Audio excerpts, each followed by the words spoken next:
Hi everybody, we're going to wrap up the skin chapter with the discussion of skin cancers in your course pack. This begins on page 62. So just a little background here on cancers. Cancers can occur when cells undergo uncontrolled growth and are not regulated by signals involved with the normal control of the cell cycle. So sometimes these cells will exit telophase and go right back into prophase. They will skip the entirety of interphase. When they no longer listen to those cell signals, it becomes very difficult to get them under control. Just want to put out here a couple of words for us to think about. Benign versus malignant. Benign cancers are ones that are localized to a particular tissue. Malignant cancers are ones that have metastasized, meaning the cancer cells have spread to other tissues through the blood or through the lymphatic system, and new tumors may be established elsewhere in other tissues, perhaps distant from the one that it began in. There's a variety of types of cancers. Most of them end in a suffix of oma, O-M-A, and each one of these will tell you where the cancer has afflicted. So carcinomas, for instance, affect epithelial tissues. Adenocarcinomas affect glandular tissues, such as salivary gland cancer. Sarcomas affect connective tissues and muscles. So, for instance, muscle tissue, bone tissue, that would be classified as a sarcoma. Lymphomas are those that affect our lymphoid tissue, such as tonsils. And leukemia, notice a slightly different ending there. Emia means blood condition. Leukemias are cancers of the blood. Just thought you would be interested in looking at this. This is the estimated number of cancer deaths in the U.S. from 2019. You'll notice the top ones there, lung cancer and bronchus cancer. That is an epithelial type of cancer, so we should denote it as a carcinoma. Prostate and breast cancers are oftentimes, again, carcinomas, as are colon and rectal cancers. Pancreatic cancer may in fact involve epithelial cells. So due to the fact that epithelial tissues tend to repair themselves and grow rather quickly, they are often the ones subjected to cancerous problems. So for instance, skin cancers are more common because we're looking at exposure to environmental chemicals or UV radiation or things of that sort. So quite a number of these cancers on this list here are in fact epithelial in nature. You can get more information from cancer.org. That's where I got this graphic from. So I want to show you some skin cancers here. These are three types of carcinomas. You'll notice here we have squamous cell carcinoma, and that particular type of skin cancer affects a particular region of the skin. In fact, it affects the epidermis, and it typically is caused by keratinocytes that are growing too rapidly in stratum spinosum. We have basal cell carcinoma, which, as the name implies, occurs in the stratum basal of the epidermis, and melanomas, which is the most worrisome of these three types. It occurs in the melanocytes. So let's talk about these three. Basal cell carcinomas will be our first discussion. This is a cancer of the cells occurring in stratum basal of the epidermis. We know that stratum basal is where mitosis occurs.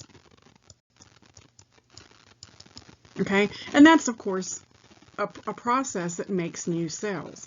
And if that process gets a little out of whack, for whatever reason, then we tend to see excess cell growth in that stratum basal area. Now, this particular type of cancer is rarely malignant. It can metastasize to surrounding tissues and push down into the dermis like you can see here. These are all basal cell carcinomas that have reached down into the dermis. Now, whether they grew down in there or whether they've pushed down in there, I can't tell from this picture, but these are going to rarely travel to other tissues of the body. These are basal cell carcinomas. They may be characterized by a little scab that doesn't heal. Maybe it scabs over and then it bleeds again, and then it scabs and it bleeds and it repeats this process.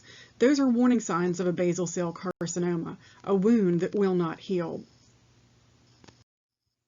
You can see a lot of these are on older people because, of course, as we age, our immune system becomes less capable of defending us against things like cancer. This one here has gotten quite out of control. If they were to cut or excise this one out, they would have to cut quite deep down into the tissues. Now, to remove these kinds of cancers, they perform what's called Mohs surgery, M-O-H.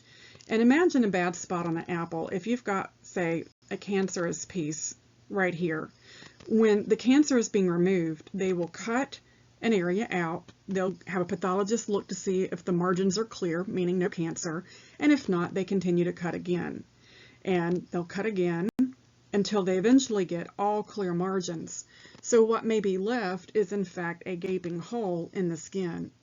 But this way we know that we've excised out the cancerous growth and leave no cancer cells behind. Another large basal cell carcinoma here on the scalp. Maybe this person didn't see this one in its formation. Obviously this one's gotten quite far out of control. This one here is on the face.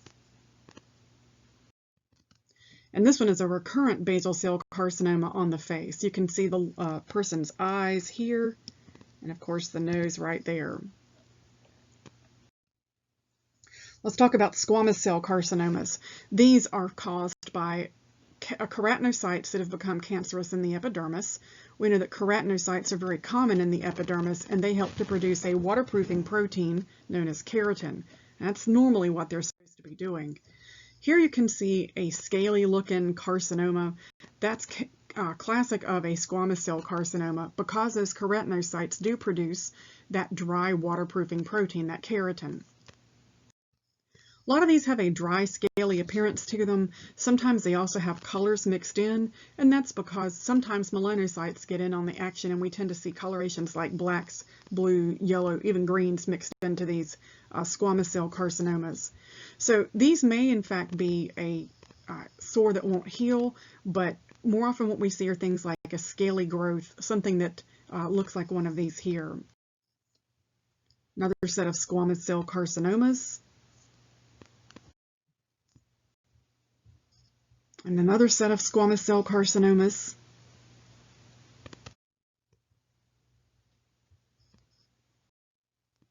And then finally, melanomas are the most dangerous of our skin cancers because it can become malignant. Now, people of all skin colors can get these skin cancer types, but for those with darker skin tones, melanoma tends to be more dangerous. This is one that we should all be on the lookout for, no matter what color your skin. This particular type of skin cancer involves the melanocytes, which make melanin. We do know that sun exposure can increase the risk for melanoma. Now, in order to identify a mole on your body as a melanoma, we should follow the ABCDE rule. We should look for asymmetry of the mole, border irregularity, different colors, a larger than 6 millimeter diameter, and an enlarging or evolving mole. So let's apply this ABCDE rule to some images. So we know that A stands for asymmetry. That means the two sides of the mole do not match. So in this picture here on the right, you'll notice the irregular shape to that melanoma. Border irregularity is B. That means the border should be smooth in a normal mole. In a melanoma, we expect to see the border being irregularly shaped. C stands for color. Sometimes these melanomas are two tones. Sometimes they're light brown and dark black. Sometimes they're blue. Greens and yellows even get mixed in there. And then finally D here, diameter. If you're looking at something larger than a pencil eraser, that is certainly something to be watched. We also see E in a lot of these rules. A, B, C, D, E stands for enlarging or evolving. That means that we're looking for a change to this mole over time. Here is a great example of one with two-tone colors and border irregularity and asymmetry. Sometimes they say to look for the ugly duckling moles, ones that don't necessarily match the way the others appear and that stands out and looks odd. Here's another melanoma on the eyelid nonetheless.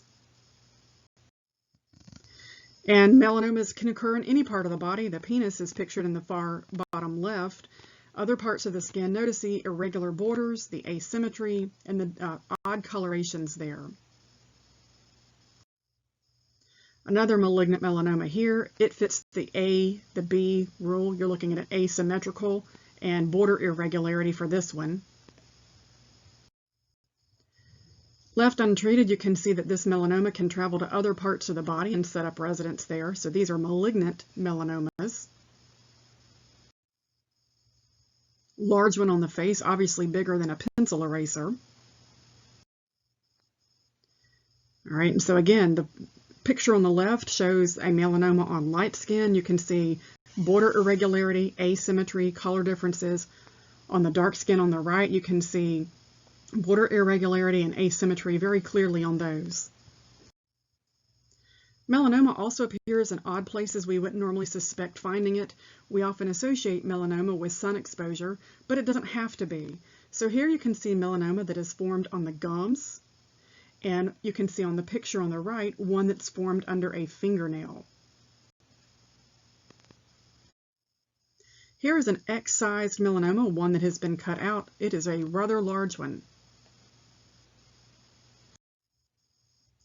So causes of cancer can be hereditary. It can be exposure to things in the environment, carcinogens like organic chemicals or radiation and viruses, and it can also be an immune issue. I'm going to leave you with this skin review. We've covered a lot of information so far in this chapter, so I'll run down this list of questions with you. For the first one there, what layer of the skin houses melanocytes? That is the epidermis. What two tissues are typically found in the dermis? Well, they're both connective tissue. One could be loose areolar in the papillary layer. And what do you find down in the reticular layer? You might find dense regular. The cause of cyanosis is the lack of oxygen. And the cause of jaundice is bile backing up into the bloodstream and causing the coloration to be deposited in the skin. For number 4, dermal papillae are ridges down in the dermis. I'm going to put DP there for dermal papillae. They poke up into the epidermis, and we can actually see them on the palms and the soles as fingerprints and footprints. How many strata for number 5 are found in the palmar? That's a great clue there, epidermis. We know the palms and the soles have an extra layer called stratum lucidum.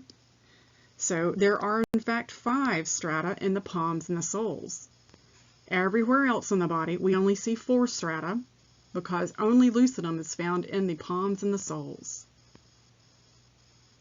For number 6, what allows for the growth of the hair root? That would be a portion of stratum basal that dips down deep into the skin called the hair follicle. And finally, the function of eccrine sudoriferous glands. Well, these are sweat glands, and they are not associated with the hair. That's what the word eccrine means. So these sweat glands produce sweat that is meant for evaporative cooling. These are the ones that help to cool your body down when you're too hot.